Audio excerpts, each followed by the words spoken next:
ونادى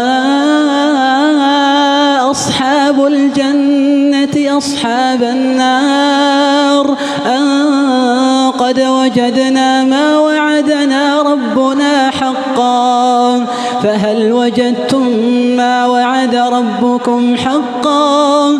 قالوا نعم. فأذن مؤذن بينهم اللعنة الله على الظالمين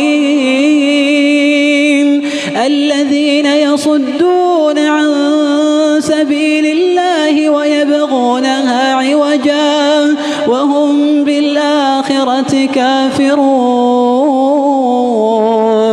وبينهما حجاب.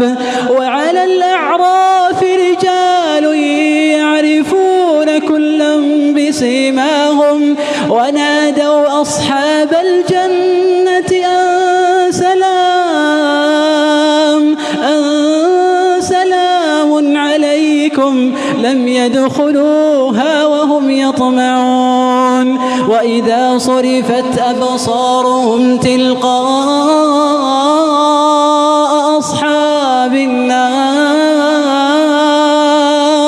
وإذا صرفت أبصارهم تلقاء أصحاب قالوا ربنا لا تجعل